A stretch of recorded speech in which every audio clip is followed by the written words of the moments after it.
and we will ding along. I don't even know what that means. All right, I'll try to lead you through this record as best I can. It won't be very hard to follow, I promise. So, we begin with a welcome from the love-struck groom. Well, I'd just like to thank you all for being here. I tell you, I must be some lucky fellow. Why, who would have thought that I, Robert Martin, would be marrying a glamorous showgirl, and that glamorous showgirl would be willing to give up a successful career for me, Robert Martin.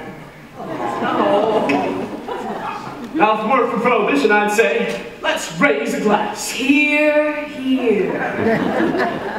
To Miss Janet Van de Graaff, the most beautiful girl in the world. Absolutely not. Excuse me? The groom mustn't see his bride on the day of his wedding. It's bad luck. I hope you heard that, because that's the plot. Basically, hang on for the ride. Breakfast will be served in the Arabian room. Oh. Say, it's a little early to be drinking, isn't it? I don't understand the question. Look, you keep Janet away from Robert. You understand? You're the chaperone. That's your only job. Aye, mon capitaine. Oh, Robert, who's my little monkey? Oh, I'm a little monkey. So the bride and groom are whisked away, so we turn our attention to the B plot, which involves the producer. Mr. Feldzieg! Getting married and leaving show business. Mr. Feldzieg! Doesn't she know I got obligations? Mr. Feldzieg! I can be your leading lady. You said it yourself. I'm useless for the chorus. Kitty, for the last time, you ain't got what it takes. But I can take you lessons! Singing! Acting! Ballet! Ballet? Yeah! I'm pretty good too. Last week I auditioned for Swanee Lake. A little annotation. You see, Kitty and Feldzieg were a couple in real life, Jack and Sadie Adler. Now, this is a familiar comic construct, a stupid woman and her long-suffering companion. Well, she appears stupid, but in the end she does something clever and makes us all wonder whether it was just an act. The irony here is that Sadie was actually quite stupid. Jack had to explain all the jokes to her, apparently. But still, she had a wonderful career on the stage. At that time, the theater was the only place where stupid people could make a decent living. This was before television, of course. Kitty, I don't have time for this. A petit four, Mr. Feldzieg. Not now. Perhaps a nice profiterole. Boys, I'm not hungry. Then perhaps we could give you something else to chew on. Yeah, simply food. What? Your confusion is to be expected. Although we stand here before you in the guise of innocent pastry chefs, we are also and primarily employees of a certain individual. A certain individual? A certain individual who happens to be the largest single investor in Feldzieg's follies. He has sent us here as pastry chefs to express his concern in Miss Van de Graaff's impending nuptials. Specifically, that if she gets married and leaves the show, then there ain't no show. Say, don't I know you? No, you don't. Have you ever spent any time in Toledo?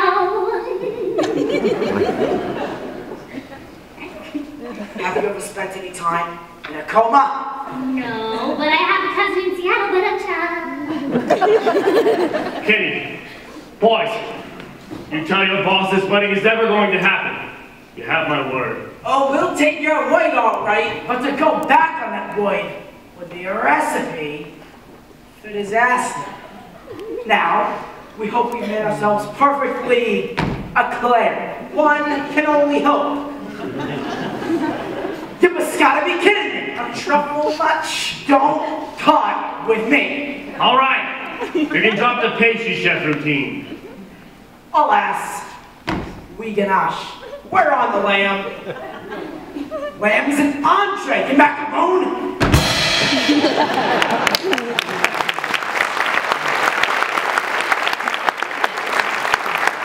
Yes, the gangsters were played by interchangeable vaudeville duo, the Tall brothers, John and Peter Tall. Well, they were born Abram and Mendel Masloskowicz, but were renamed in Ellis Island by a sarcastic immigration official.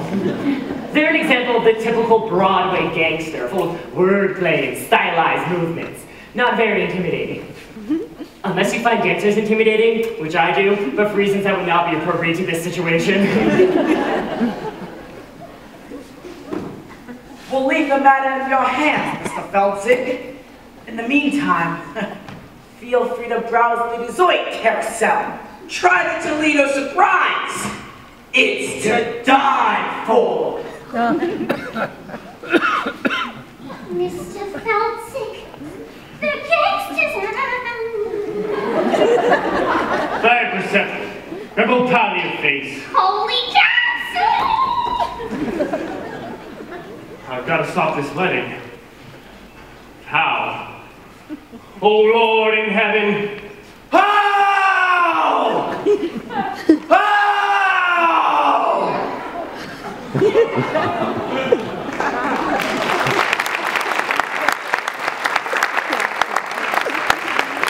I always thought that moment was a little overplayed, right? Well, you know what? I'm gonna play it again.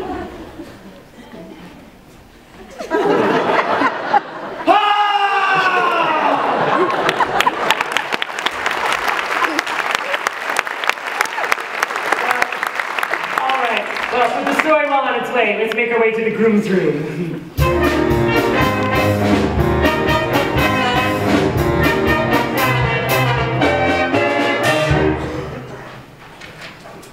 Hey there, handsome. Show me those pearly whites. Oh, the groom was played by the dashing Percy Hyman. He started out as the Albright toothpaste man.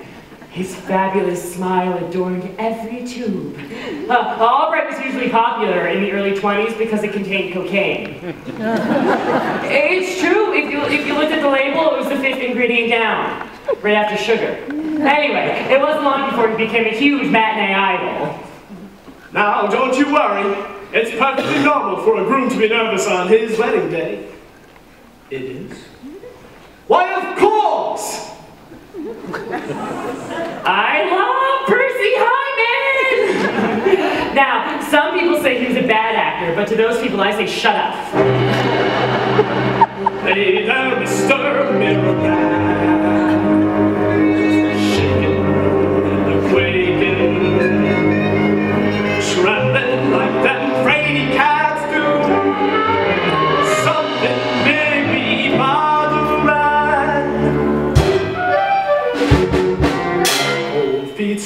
Cold feet, brother, you got cold feet.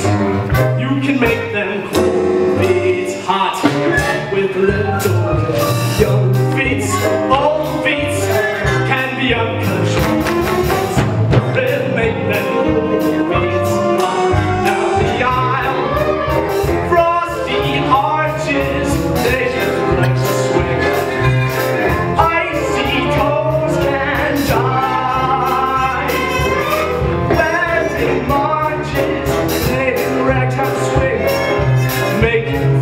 Souls come alive and take that time. Cold beats, turn them into bold beats. Rhythm make them cold beats. Hot. You don't say. Why don't you just fly back into your mother, you backstabbing word? Now I have to find another minister. Say, what are you up to? I'm just seeing an old friend talking. A Dixie remedy for a wedding day in chips. You think you've got chips, you've got the easy part. I've still got to get rice, boutonnieres, and a minister. I've got the weight of the wedding on my shoulders. Now, George, it sounds like you've got